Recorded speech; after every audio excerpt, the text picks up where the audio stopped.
Welcome to Power Yourself, where I talk about the most important topic in the world, you. Ever want to sign up for a race, but doubt your ability to be able to do it, or even know how to start your training? Today we're going to talk about what goes on into training for an event, while looking at some of the struggles and benefits in this self-investment. Once again, backed by popular demand, one of my favorite people, and might I say a kick-ass athlete, Miss Fleur Yumol. Hi, Jill. And I'm not a kick-ass athlete. I would disagree. Once we start talking about what you've achieved, we can let the listeners define what you, as an athlete, are. So thanks, obviously, once again, for coming back to the studio, taking the time and energy out of your day.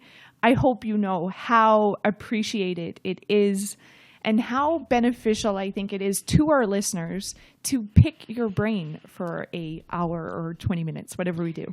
Absolutely. No, thanks for having me back. And it's funny because I love all the conversations we've had, whether it's been in the studio or poolside in Vegas or over coffee. You just ask such poignant questions. You force me to dig deep in my brain and help bring to awareness some of the things that I can kind of put into the shadows at times. So, and this is one of my favorite topics to kind of talk about. Obviously, I just love talking in general.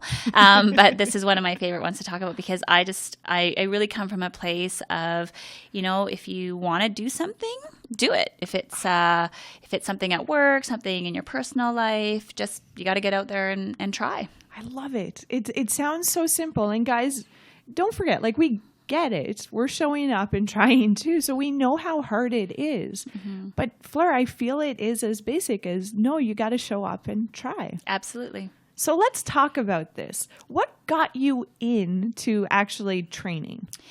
So I've always kind of been someone who's been active, right? So from the time that I was kind of 3 or 4 or 5, I think my parents signed me up for ballet when I was like 5 years old or something like that. So for as long as I can remember, being active, doing something that required practice and it required time and energy was just always part of my life. So my parents really valued that, and I think so for me, I went from doing things that were just kind of fun and a way for my parents probably to have an hour break from me to having it mean something to me. So for me, training was that transition from doing something just for fun or because I had some time or because I wanted to stay in shape to really being purposeful about and intentional about the things that I was doing.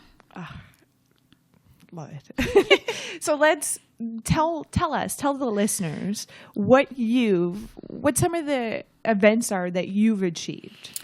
Okay. Well, so maybe just to get an idea of what type of training we're talking about here. Sure. So, so I would say that, so from the time, like say junior high where you had organized sports, I played basketball, played volleyball, I played badminton, I ran on the track team. And then everything kind of took a bit of a lull when I went into university because it was a little bit harder to, at that time, invest a lot of time into exercise when you're busy, drinking, just joking, but kind of, and going to school. Finding yourself, Finding absolutely. Yourself. And there wasn't as many opportunities for that kind of organized sport. So I would say that that's when things actually shifted a little bit for me because I needed to find my own motivation, right? It didn't just show up because, it's basketball season or it's volleyball season or, you see your coach kind of come down and say, hey, Fleur, are you trying out this weekend when da-da-da? So in university, I kind of took it upon myself to really value physical fitness and health. And so I, in university, this is going to sound really super corny, but I got a membership at Spa Lady. right? Because, that just sounds amazing to right? me, if it's actually a spa. Yeah. No. Oh, Spa Lady is a gym, but it's mostly for women. It is only for women. And so that just helped. That was my foray into finding my own motivation to train. And then I probably spent 15 years rock climbing, sport climbing, indoor and outdoor. Some of that stuff, was again self-motivated. And that was super fun. It was very social. And I have to say that a lot of the reason that I do some of the things that I do is because there's a huge social component to it.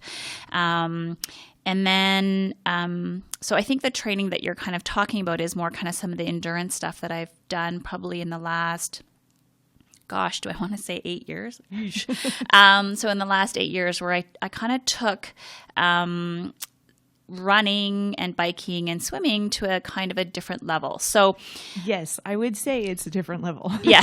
It's not the norm. So I've always been a runner. So I started running probably when I was like 12 or 13. My dad, my brother and I would get up before school and before work, and we'd go for like a quick 5-kilometer run around our house. And that was how we would start what a our beautiful thing to incorporate in your kid's life. Totally. And just the memories, like we would just go for this, it was a good way for us to spend, half an hour in the morning before the busyness of the day kind of got started. And so I would say running is my passion. Running is my stress relief. Running is my happy place. It's my meditative place. It's your go-to. It's my go-to, absolutely, because I've been doing it for so long. Self-care go-to. Absolutely. Say. And I used to always just kind of be a slow, steady runner. I never ran with a watch. I just kind of would go out and go for a run. And, and frankly, what I really liked about running for me in particular is it kept me in really good shape so I could continue to eat cake and cookies and drink wine. And we both know our food. We really love delicious food. Absolutely. But I would say, as I got into kind of my late 30s, I started realizing that, maybe I wanted to do something a bit different with running, especially as I became less motivated with climbing, because that tended to kind of be the thing that I would put a lot of energy into, and where I got a lot of success or accomplishment feelings out of. And so I remember, how did it kind of happen? So I used to kind of just run probably, between 5 and 6 times a week. So I know that's just, and that was just fun running. Yes. So that's a lot. That's for those listeners feeling like you would never personally achieve this. I get it. I think the same way. So don't worry. You're not alone here. It's actually a lot. Yeah. And I would only run maybe 5 to 7 kilometers each time I went out, and I, mix it up with some strength training. And then it was actually your sister. Aww. Missy. She asked me if maybe I wanted to do a triathlon. So Missy, listen to this. Yes, you have had impact. And I thought to myself, well, I can't really swim because I'm a bit of a sinker, right? I don't float very well. And it happened to be the year that I was in Sweden doing my degree. And so I said to her, she goes, when you come back, let's do a sprint triathlon. I know which one we should sign up for. And I said, well, okay, let's do that. And she told me the distance. So just so you guys know, a triathlon is a swim, bike, run. And yes, all like one after the other. Sometimes when I tell people that I've done like a triathlon, they're like in one day. And I'm like, yes, you do all 3 events in one day. And actually you try to do it within a particular amount of time. And so there I was in Sweden thinking, I really got to figure out how to do this thing because I don't want to die. So I started by, going online and doing a bit of research around, what are some, training tools or techniques? What are some training programs I could do? And because we were doing a sprint triathlon, which is a 500-meter swim, it's a 20-kilometer bike, and a 5-kilometer run. So the running part of it for me, no big deal. Even the biking part of it for me was not a big deal because I'd had a road bike for a really long time. It's really good cross-training for me because all those kilometers running can be quite demanding on your knees. That was the other reason I actually wanted to transition from just running to maybe doing more of a multi-sport event because I wanted to kind of save my joints as I was getting older. And biking is a really great way to still get that same level of cardio without having the same level of impact. So I came back from Sweden, went and did the triathlon, had several freakouts in the water, even though I was in the pool, but managed to get through the bike and the run. And it was probably the first time that I started thinking about time and distance, and the first time that I started thinking that, you know what, I wonder if I could kick this up a notch. So I think I decided that I wanted to see what was possible. So that's kind of how I live my life mostly, Jill. Like people who know me, they know that I'm a bit of a visionary type person, right? Like I kind of think about things outside the box. I dream pretty big. Not to sound arrogant, but I kind of feel like, well, why can't I do X? And I think that's a beautiful philosophy to bring, especially if you want to reflect back on your life and look how much you have actually achieved. I would attain it too, having that attitude. Yeah. And I think that if you don't start to think about what's possible, you don't even know where to start, right? So to your point around how to even start. So I would say that was the first race I did this sprint triathlon, and it went really well. I actually, when I got back, when I signed up for the race director had actually organized these kind of info session or training sessions so you could go and learn about because in my head, I'm like, well, how do you go from swimming where you're sopping wet? Like, am I going to have time to blow dry my hair, reapply lotion? Like, how does that all work, right? To get onto my bike. And getting the wet, that was my fear. When I was like, how am I supposed to get my swimsuit off and get on my bike here? Yes, Something right? so simple. Something so simple because I'm going to ride a bike. I'm not going to ride it in my one-piece Speedo. Like, how does that even work, right? So I would encourage everyone to go to the orientations, that if you're going to sign up for a race, make sure that you're reading the athlete's guide, right? What does a course look like? What's a timing look like? Where's your nutrition going to be? So do research is what you're saying. Do research and attend these different seminars that these race people will put on because, it's the only way you're going to be successful is if you can begin to visualize it. So I went to a few of her sessions. I started visualizing what it looked like. Melissa took me to try it, and we actually got me a tri-suit, which for any people out there who want to do triathlon, tri-suits, you're not going to look pretty. You just got to get over it. You'll want to be comfortable. Yeah. So what a tri-suit basically is kind of like either a one-piece or a two-piece outfit that is very tight to your skin because you want to be aerodynamic and go really fast, but you also have to be able to swim in it and then still have padding when you're on the bike, but not too much padding for when you're running. It reminded me of a wetsuit. Yes. Honestly, it looks like the one I have. I know the shorts of a version of a wetsuit. Yes, and most triathlons are done in open water. So most swims you do with a wetsuit, which for me, I can't imagine doing an open water swim without a wetsuit because it helps with buoyancy. And so you would put it on over your tri-suit? Yes, you would put it on, and then you kind of whip the wetsuit off before you get on your bike. So anyway, so that was kind of my first thing was to do this triathlon, which was a pool swim, so I didn't have to worry about a wetsuit. So on top of triathlon training, or interest in triathlon, I also wanted to see if I could push my speed on in running races, right? So something you were already good at. So something that I was really good at. I thought, I wonder if I could get, fast running. And so one of the things is that you hear about kind of like running a 5-minute kilometer, right? Like that's the kind of the big thing. And for me, it was 6, guys, just so you know, so don't feel bad. And so I started kind of running with a watch and seeing my pace and what was my natural pace that didn't make me feel like I was going to puke and all those types of things. So fundamentally, my mind just really started shifting around, what I was doing for fun to what could I actually push my body to do. And that's kind of where that training mentality really shifted for me, Jill, was I wanted to start actually paying attention to my results.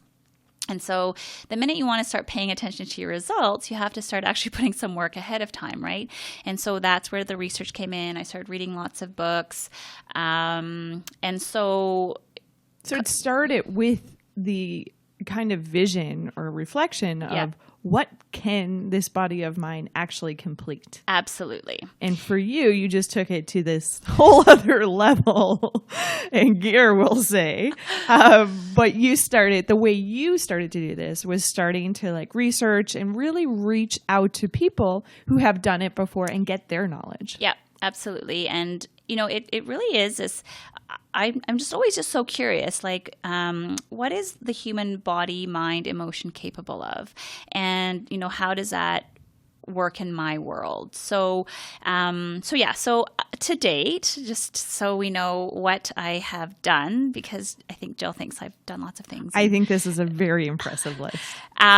So to date, I have, run, I don't know exactly. I know only the big stuff. So I've probably run 5 marathons. And so just for the average listener here, not really knowing what that marathon is, do you want to describe how long it actually is? A marathon is 42.2 kilometers. In one day, guys, one day. And hopefully in less than 4 hours. So I've done marathons, which means I've done several half marathons. And I actually decided, and I have done several 10Ks. I don't know how many of them, but so a few things stick out of my mind. So my fastest 10K was called the Cupcake Run here. That's run in Calgary. Oh my God. I think I could totally succeed. Yes, because there's cupcakes at the end and mani-pedis, just so you know. Oh my. And that was actually, and so the interesting thing to kind of make note of is the minute you start setting some goals or you start pushing your limits, there's going to be some natural things that happen. And one of the natural things that happens is injury. So having been a runner my entire life, not really running more than 10 kilometers ever in my life, my body seemed to tolerate that. The first thing that happened once I started pushing pace and distance is I started getting injured. So one of my first injuries was knee issues. It's called runner's knee, which is pretty common. Yeah, for everybody. I'm on that list as well. Yes, and runner's knee is really painful because it doesn't necessarily hurt so much while you're running. It just starts to hurt doing everything else in your life. And I almost found it was hard because it was like, is this just my mind slowing me down and I should push through? Am I being a wiener? Yeah. And so I remember going to physio, and I think this was, it happened after I'd done my first fast 10K, where I went to physio, and she actually said my most dreaded words. She said, well, Fleur, there's just some people who aren't made to run. And, do you have to keep running? And I looked at her and I said, yes. And if you tell me that I can't run, we might as well start digging my grave. Because I just can't imagine not running. Well, because it was always an outlet for you. It Absolutely. seemed to be one of your key self-care ingredients. So it would have been an identity crisis, let's just say. Huge. If it was taken away. And I can tell you right now that I have my most brilliant ideas around my business when I'm running. So I've grown my business as a function of the many miles and time that I've spent either on the treadmill or outside. So running for you, I just want to, yeah. I definitely want to jump there. It's not just the physical aspect of actually pushing your body past levels that you really didn't even technically know you could achieve. You just wanted to try. Totally. So it's not just about the physical aspect. Let's talk about that mental aspect for a second. Yeah, so the mental aspect of it is probably far more powerful. And I've said this to a lot of people because people will say to me, like, how did you get through a marathon? And I would say getting through a half marathon, there's kind of a physical aspect to it. And if you can train your body really well, you can get through a half marathon. A marathon is totally mental. Because at that, there's a certain point where your body is just going to do what you tell it to do, even though it's not really physically supposed to be doing those things, right? Like we're way past the time in our history where we had to like run down our meat, right? So we don't actually have to run far distances anymore for any purpose because we can drive to the grocery store and get whatever we need. So our bodies at this point, from an evolutionary perspective, we don't actually need to run very far. And so if you're going to force your body to run more than half a marathon, which is 21.1 kilometers, it's really a mental game. It's funny because I actually didn't realize how running was a mental game until my half. Yeah. And it was like, I got the physical training. You had to do it. But for me, it was getting past the defeat in my head that I could not do this, or I wanted to stop in the middle of the race. And then it was almost like I went through highs and lows of roadblock. Yes. I want to stop, to, oh my God, I cannot believe I am physically completing this and conquering this. Wow, I'm amazing. And no matter what distance you do, I would say that all of us hit like a mental wall. Yeah, and for me, my mental wall for a half marathon is about 16 kilometers. So you actually know specifically when that is. Oh, yes. So talk about that mental wall. So for people like who's starting, because their mental wall might hit at 5K. Absolutely. You know, it's different levels throughout your experience or where you are on this journey. But let's go through those mental roadblocks and what it does for us mentally so that we can help build the tools to get past those. Yeah, so your mental wall is really the point at which you begin to question your sanity and question what you're doing out here. So it's the point at which whatever you're happening to do has fallen from a place of confidence, of enjoyment, of pleasure to something that's just more of a grind, right? And so for me, in running a half marathon, it really is about 16 kilometers where I'm way too far from the start. Right? I passed that middle point where I kind of have to keep running to get back to my car or to get to the food. It is the path of least resistance. You physically actually stopped racing or doing the race. You're actually just running home now. You are just running home. But you're not close enough to the finish that you can begin to taste the banana, because that's all you really want at that point is the delicious banana at the end. And so, you've got a good, between 25 to 35 minutes left to kind of keep pushing. And so that mental block is when you've forgotten why you're doing this. So what I always kind of say is you need to have something during that point in time that you're going to get kind of grounded in to remind you why you're doing it, right? So even if it's you're doing it because you have a massage booked for after, whether it's like you get it's another, finisher's t-shirt that you're going to get to add to your pile of finisher's t-shirts, or whether it's that you get to cross off something on your bucket list. So you have to get grounded in that. And if there's anything that helps you even for a short period of time feel motivated, like for me, it's music and food. So I try to, not all races allow you to have music, but I try to time it. And this is where people are kind of like, man, you are anal, because I know when I'm going to hit my mental block. And that's when on my iPod or on my playlist, I'm going to have music on there that's going to really start to motivate me. And, I love the Backstreet Boys, so usually it's a Backstreet Boys song. I know, lame, but that's usually something that will just something dancey and boppy and something that'll kind of distract me a little bit.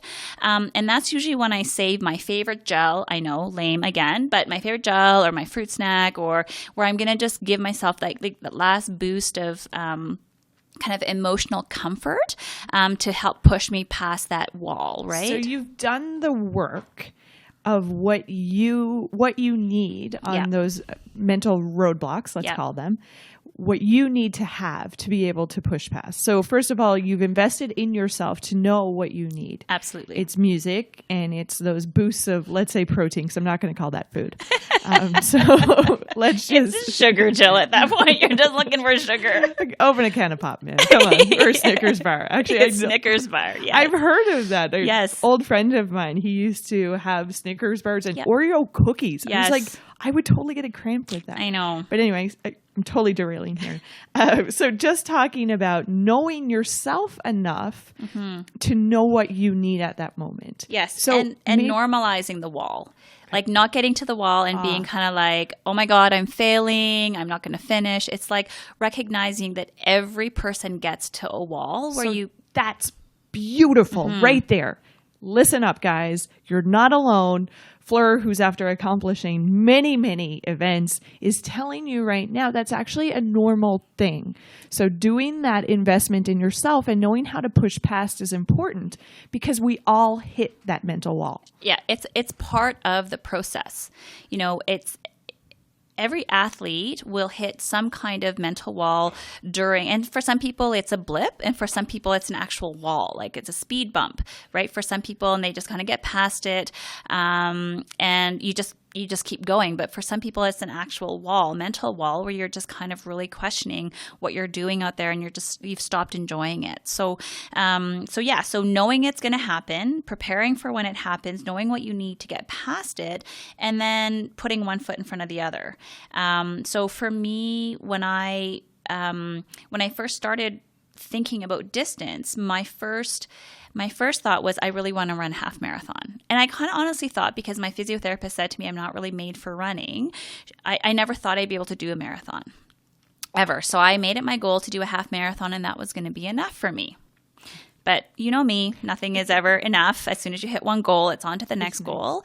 I remember finishing my first half marathon, my first true half marathon race. And to date, my fastest ever. But I couldn't walk for almost 3 weeks after. Okay, that's not so great. Yes, I couldn't walk. I couldn't wear my high heel shoes, which is devastating. And I really did start to question whether or not I could run beyond that, because I started to think, after putting in the time to train, and let's be clear, when you're training for half marathon, you are doing long runs on Sundays, you're doing hill repeats on Thursdays, you're doing your tempo run on Tuesdays. So you're putting a lot of time into making sure that you're going to be good for this race, because fundamentally, if you don't, there's lots of people who can come off the couch and run. It is just a matter of how much injury you're going to risk and just how much you're going to enjoy it. So I always kind of say, put the time in, right? Because you don't want to be suffering the entire time. Yeah, for me, I always preach the whole work your whole body. Totally. And build your body so that it can have the ability to be able to complete it. Yeah. And I love how you're talking about the time, because it is a lot of time and energy, guys. And I understand that. So like I get, and I remember those dreaded, I used to do them, I think, Saturday mornings when I trained for my half.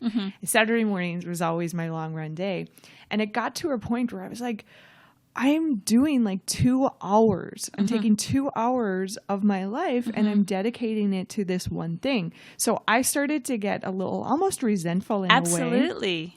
So what I did, a tool that I used, is I actually started listening. This is where I started listening to audiobooks and podcasts. So it felt like it wasn't a waste. Exactly. I felt like I was getting a mental exercise, not only pushing past my physical ability, but also taking in information that I enjoyed. And it almost gave me the distraction I needed to push my body physically. And the other thing you have to remember is that not only are you putting the 2 hours just to run, but you're probably spending 4 or 5 hours recovering after, right? You're exhausted, you're depleted. Like I remember there'd be days when I would be on my bike for 4 or 5 hours, right? And like that was my day. I'd get out, I'd do my like 130 kilometers on my bike, and then I'd be on the couch for the rest of the day, right? Food would be like ordered in because I couldn't muster up the energy to do anything else. So it's not just the time putting into training, but it's also putting the time into recovering. So kind of back to my story of like after doing a half marathon, I decided that I actually wanted to do a full marathon. And I went back to my physiotherapist and I said, okay, I want to like, this whole not running thing is really not going to be for me. So I need to figure it out. And so she and I started working on my, my running gait and where I was landing. So I used to be a heel striker, which is how most people run. And that was what was actually causing the issue. And so she said that if you could become a mid-foot runner or a forefoot runner, then, I mean, you're going to have other issues. Like there's going to be a transference of where you are going to struggle in your body, but you're not going to have the knee pain. And so I actually spent 4 months changing my gait.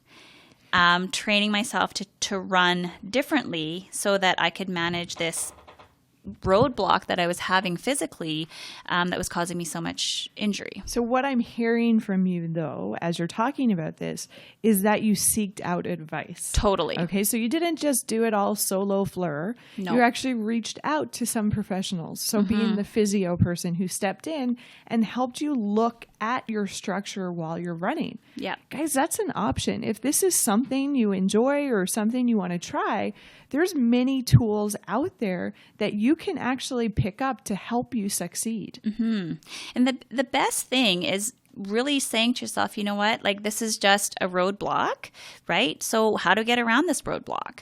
It's almost like a life lesson in a way. Totally. Like if when life throws you something that you weren't expecting, like you're either going to let it take you down, right? Or you're going to find a way around it. And so this was my workaround. So I spent a bunch of months changing my gait, and that's when I decided to train for my first marathon. And so once you've done a half, you kind of start to think, it's not that far, right? Because you've already done 21. I mean, it's only double that, right? I mean, that's... Okay, so I'm not there yet. Yes. And so I would say that if you're going to start pushing distance, one of the things that was really helpful for me was when you're going to first try a new distance or a new event, pick something that's going to be either fun or flat or something that is going to be easy, right? Like there's no point in trying to make your first big thing something that's going to be really difficult. I didn't have that same perspective when I ran my first half. I ended up my first half was the Rocky Mountain Soap Company half in Canmore, which was super hilly. And so I thought for my first marathon, I'm going to try and do something flat. Well, where's flat and fun? So I thought Vegas. Vegas is flat and fun. So my first marathon was actually the Rock and Roll Marathon in Las Vegas, which is run at night. The strip is shut down. There's music playing. Maybe you'll be able to convince me for that one eventually. Yes, that one I can almost convince anybody. And so by the time I actually ran that, I had changed my gait. I no longer had knee problems. I was having some issues with my calves and my arches, but nothing that I couldn't manage with physio and with some rolling and some ice. But once again, reaching out to those professionals to help you coach you through those blocks. And I read a book by John Stanton. He's the guy who I feel like we all do. Yeah, he's awesome. The running room. Yeah. I would also say that if you're a novice runner and you want to learn and you want to make running part of your exercise regimen, is to join a running club because it's super motivating. You can get some free coaching. And you get to talk to people. It's super social. And if you're someone who's not social, you can always kind of show up and have your music and be a bit antisocial, but still show up because you can get some really good information from them. I always found too with a group or running with somebody, it was that accountability. Mm-hmm. So if I'm not in the mood and I don't feel like pushing myself, well, wait a second, I promised I would, so I need to show up for them. So it's almost like a little bit of a motivator when we need a little bit of a push. So it's an option. And I would say that that's one thing for the most part I haven't struggled with in any of my endeavors is I'm not, once I kind of set a goal, I'm pretty motivated and I'm pretty good to kind of do stuff on my own. It's far more enjoyable to do with other people, but there's also times when training with other people can be a bit detrimental because it might pull you away from your training plan and might push you or slow you down or whatever. So being really cognizant of what that means to you. So I would say that the first couple of years of training, I did a lot of stuff on my own, reading lots of books, talking to different professionals. But and what's the name of that book? Just so people have a tool. The running, I know it's Running from Start to Finish. I think that's what it's called. I know it's upstairs, but yeah. Yeah, I think it's called Running from Start to Finish. And what's really great about it is that he really normalizes the process, talks about injuries, talks about what running could be for you, and then he's got a whole bunch of programs in the back, which is what I really followed. Is he had programs for if you want to just run a marathon, if you want to run, a 3-hour marathon, a 3:15 marathon, a 3:30. So very specific. Very specific. And I'm the type of person that if you tell me what to do, I'll just go do it. I don't want to have to think too much about it. So after I finished Vegas, I couldn't walk for several days, but not out of injury, but just out of pain. And my goal for Vegas, the goal for my first marathon was to finish. And that's a good goal. Absolutely. It might sound funny, but I don't think that is. Yeah. I think just finishing is a huge success in yourself. Totally. It's saying that you showed up. Yeah. You gave it a try. and you completed what you set out to do. Yeah. I think that deserves huge celebration. Absolutely. And I think that that's what everyone, when you're first starting to push distance and time, you really need to just make that your primary goal. Of course, I'm the type of person who has secret goals. So I have the upfront goal that I tell people, and then I have the secret goals that keep me motivated. And my secret goal was to run the whole thing without stopping and to try to get in under 4 hours. So, which I think is fairly ambitious, but that's kind of a little bit who I am. And so I managed to get the whole thing done. I ran the whole thing except for water stations. I did walk through the water stations just to give myself a bit of a break. And I think I finished like 3:56 something. So not bad. Hitting all your goals. I but hit all guys my goals. know that, like, I want to say, like, Totally. that's a very ambitious goal. And I think that's coming in over the average. Okay? Absolutely. So for people being like, oh my God, I'm hearing Fleur, there's no way I'd be able to do that in 4 hours or the half in 2. Don't get caught up on the time, guys. It's just about what goal you have in place and setting up the tools and learning the tips and tricks that you need to reach your goal and whatever that is. And I agree with that 100%. And I think that that's how you have to approach everything, and just to have your own goal and not to be comparative to anybody. Yep. So I'd say that after I finished my first marathon, I after losing a couple toenails and feeling very kind of a bit energetically depleted, that's when I'd say the addiction actually hit. Because once I think I got over the barrier that I would never be able to run a marathon, I started starting to think about what else can I push my body to do? And it was more about the discipline. Could I follow a training program, a diet nutrition program, and just be disciplined enough to achieve some of my goals? And so I think that's probably when all of it started, the downward spiral into the desire to achieve something that I do believe kind of lies outside the norm. So once I finished that marathon, I jokingly said to my partner, Jason, at the time, I said, I wonder, could I qualify for Boston? I mean, I'm an old lady, so our times are a little bit smallish. Okay. Let's redefine that. So not old, but continue on. So to reiterate, it's not that I feel like I'm an old lady per se, but when you're older, to qualify for Boston means you can take a longer time to finish your race and qualify for the race. So as soon as I started thinking about Boston, because it's a huge bucket list for anyone who's a runner, anyone who's out there listening, we all know the Boston Marathon. It's got great history. It's got some great tragedy as well with the bombings in 2013.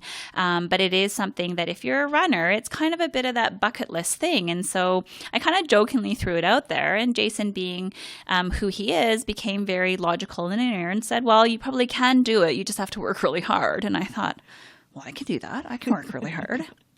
And sounds like he piqued your interest. He totally did pique my interest. Now, the same year that I ran my first marathon, I think I did my first Olympic distance triathlon. So that's upping your game for the triathlon as well. So distances. Yeah. So as soon as I started to train for races, I started doing a combination of running races and triathlon races. And the eventual goal, and I'll just put it out there, that my eventual goal was to complete an Ironman. So an Ironman, for anyone out there listening who has never heard of this, or you've heard of it and you think it's just about getting a tattoo, you actually have to swim 3.8 kilometers.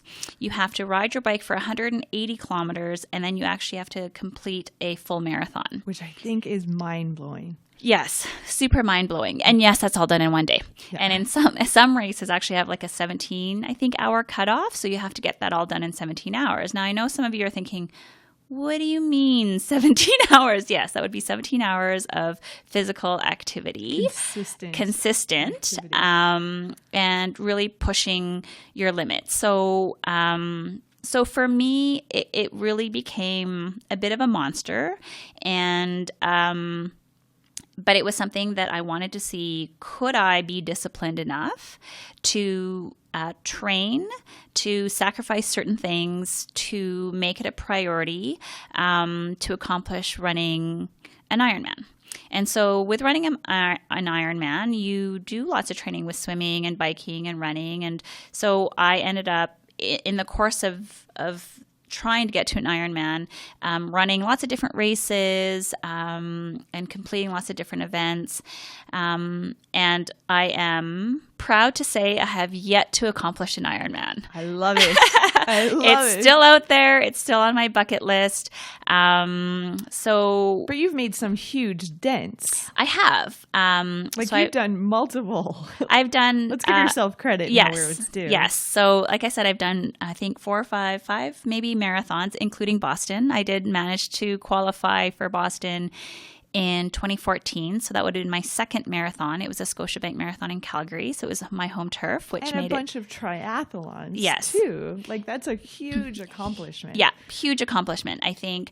And it's funny because I think, Boston in of itself was not so much about actually having a good race, because getting to Boston is probably the bigger challenge. Once you're there, it's just about running another marathon. Because you have to, so just to fill everybody in here, to do Boston, you actually have to do qualifiers before you can actually run the Boston. Yeah. You can't just go, I'm going to sign up and go to Boston. Yeah. You actually have to, what's that process like? How many? It's like 4 or something? Is it 4? No. You just have to, you have to run a qualifying race for Boston, which the Calgary Marathon is a qualifying race. So you just have to do a qualifying race within the year that you're going to apply. You still have to apply. So here you go. Here's the catch here. You have to run the qualifying race within the same year as the Boston. And if I remember correctly, it's actually in a time frame. Yes. So for example, I ran Boston in 2015, which means you had to you had to run a qualifying race sometime in 2014. Okay. And not every marathon that's out there is considered a Boston qualifier. So you have to go and run a Boston qualifier race. And then you actually have to apply, because lots of people qualify for Boston, and I'm not sure what they use as a cutoff. It kind of depends on who's all qualified that year. And so even though you might make your qualifying time, there's no guarantee you'll actually get into Boston, because if a bunch of people in your age group ran faster than you that year, and the qualifying time for Boston was 5 minutes faster than Boston qualifying time, and you ran 3 minutes into the Boston qualifying time, you wouldn't necessarily get to run it. So the average would go up depending on the people. Absolutely. So, I just want to kind of touch base here and talk about, first of all, training. It's not only that mental game, so pushing back those, or pushing past those roadblocks, those physical roadblocks, those mental roadblocks that maybe the dialogue starts not to be so positive, or that you feel maybe you're at your lowest and you really can't push back or push past. So it's about knowing them and knowing how to push through them.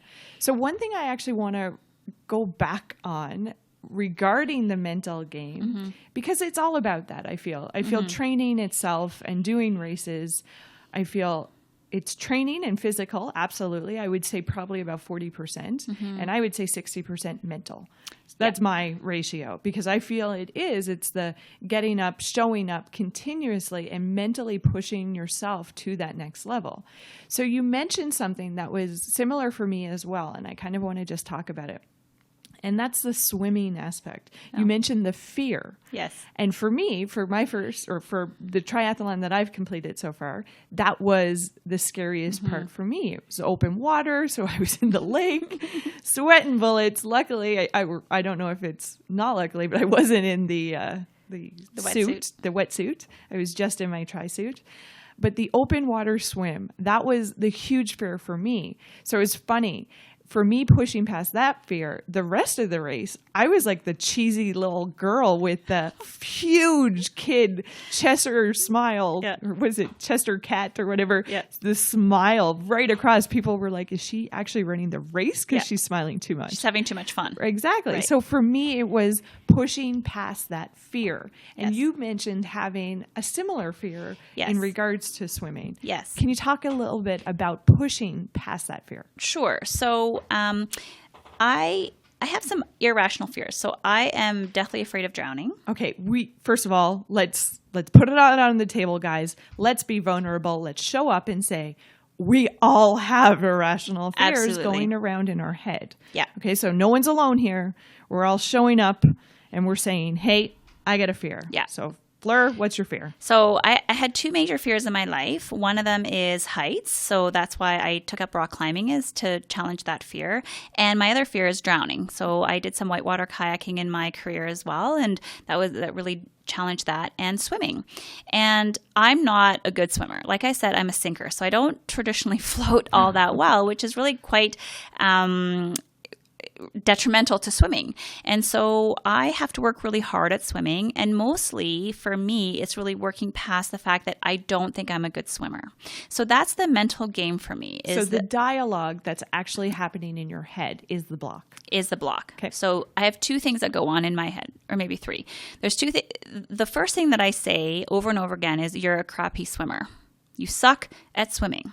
The other thing the dialogue that goes in my head is that you're going to drown, right? That you're going to drown because you suck at swimming. Okay. And so I have had to spend a lot of time working on those fears. And I actually had to come up with a bunch of different strategies.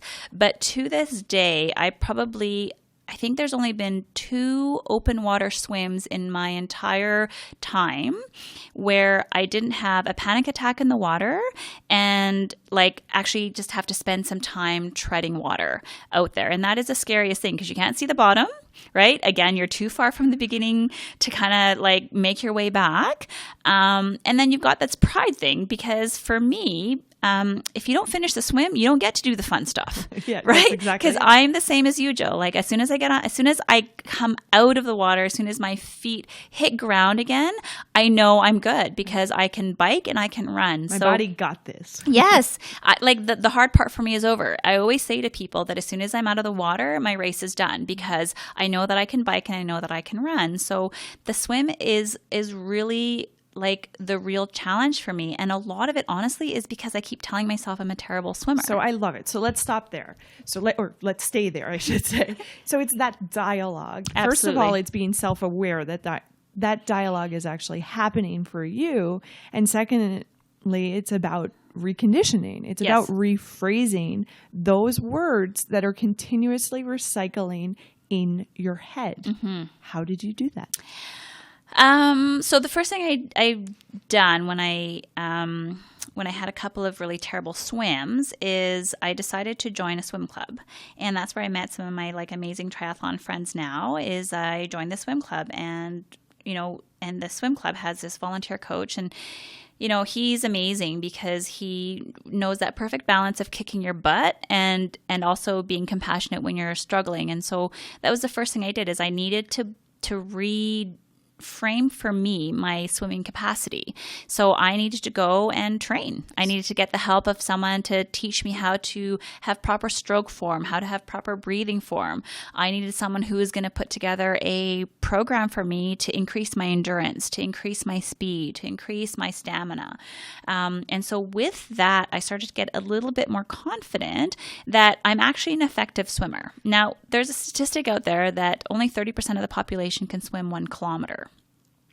So if you can't swim a kilometer, you're in the majority. So if you want to swim more than a kilometer, you're probably going to need some assistance with that. It's not something that we do naturally. So that was a big thing for me, is I needed to reframe in my head what my truth was. And so my truth now is not that I'm a crappy swimmer. My truth now is that I'm someone who struggles with swimming, but that if I put enough energy and effort and training and get some coaching around it, then I'm actually going to be someone who can swim well enough to get through that first part of a triathlon so that I can do the fun stuff.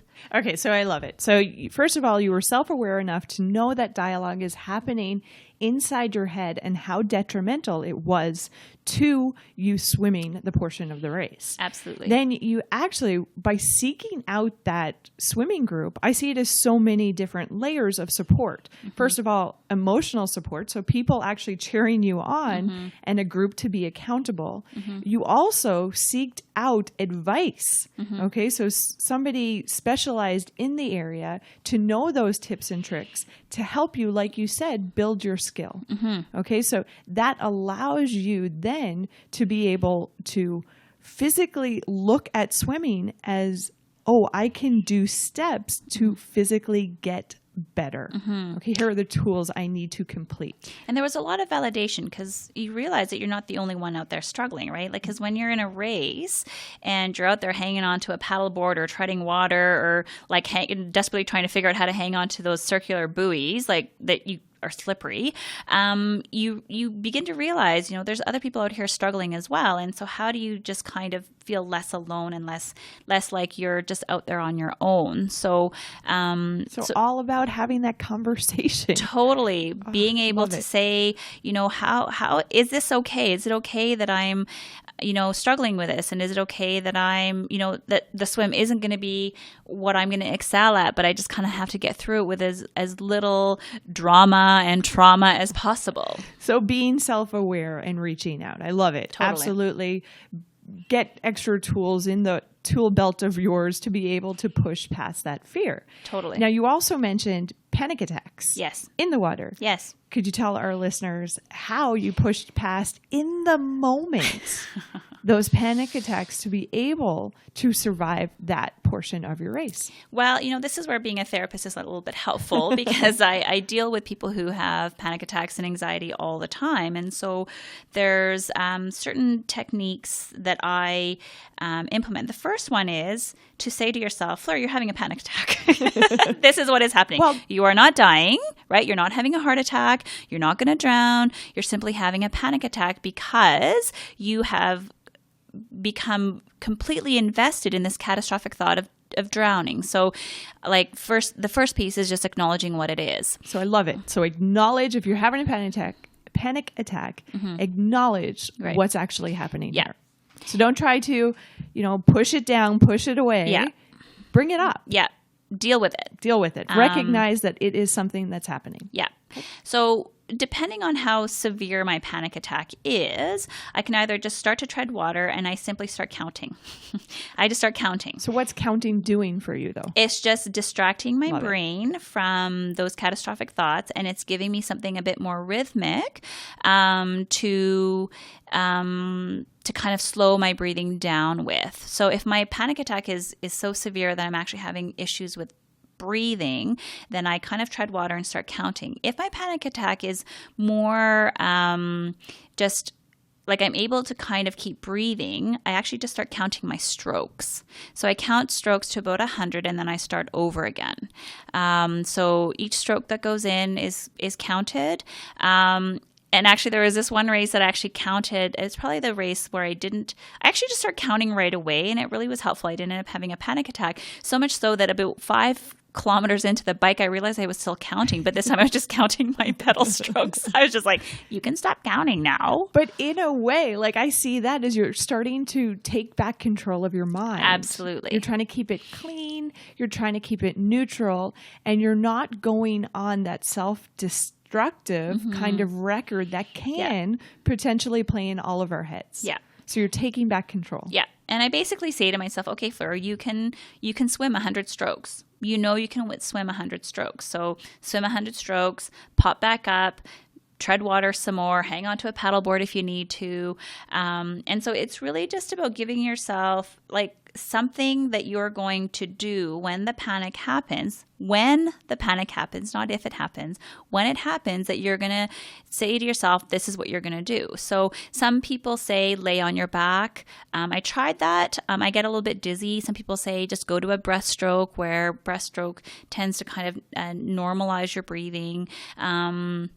So, I mean, there's lots of different techniques. You just have to figure out which is going to work for you. And for me, for whatever reason, counting really helps. Love it. So it's about, first of all, guys, being self-aware, acknowledging that it's happening, and also doing that pre-work of having the tools of how to push past and push through those events. Yeah. So what Fleur did, like she said, counting. So it's really cleansing her mind and gaining back control of her thoughts so that it's not the negative, self-destructive record playing over and over in your head. Absolutely. So I love it. So first of all, Fleur, wow. Like, I don't know about you guys if you're listening and you're just shocked. Like, you seriously show up and you push your body to a whole new level. I think that's very amazing, crazy. There's so many words I could give you right now. But I think it's a beautiful thing to take away from today is that reaching and kind of looking for those goals in your life that you might not be near or be within what you feel is the realm, but setting them and taking, like you said, the steps, just the little steps, just a step towards that goal. And it can be really surprising what you can accomplish. Absolutely. So once again, Fleur's given us some amazing advice here. So guys, put the energy into really being self-aware and knowing some tips and tricks to help push yourself past those mental blocks when they happen. Also, she talked a lot about really seeking out advice from professionals or from people who've done this before, whether that's books, whether that's classes. Take the time to invest in what you're interested in so that you can be more aware and get some tips and tricks to help you succeed. And also about that physical game. So preparing your whole body to be able to do that event, whether it's the race, whether it's the triathlon, or maybe it's a sport that you're picking up. Making sure you're building your body as a whole so that you can complete that event. Okay, Fleur, before we wrap up today, what advice would you give somebody who's sitting here listening today? They're thinking about potentially doing a race. What would your advice be? Definitely my advice would be visualize what you're going to get out of it. Right? Because at the end of the day, if this isn't rewarding or pleasurable or in some way something that's going to build you up, there's no point in doing it. So if you're going to do something, just know for yourself what you're going to get out of it, because that's just going to make some of the sacrifices that you have to make to do some of these things that much more worth it, because it's not like you're giving up anything, but rather gaining something in return. I love it. So making sure it's really connecting with you as an individual, maybe your values or what you want to achieve in life, and making sure that's your goal and not somebody else's. Absolutely. Fleur, once again, thank you so much for showing up and being here and sharing all of your awesome experience with us who's maybe striving to do that next step. Always appreciate your time and energy that you bring to this podcast and as a reoccurring guest. So thank you on behalf of everybody listening today. Thanks, Jill. It was totally fun today. So guys, that's an end to another episode here of Power Yourself. Once again, thank you guys so much for tuning in. We do have an iTunes account that if you would, please take the time to reach out and make a review. Give us a rating, and that way more people, when they search, they can come across us as well. Don't forget, guys, in that craziness that is life, always take time for you. And remember, it's about powering yourself.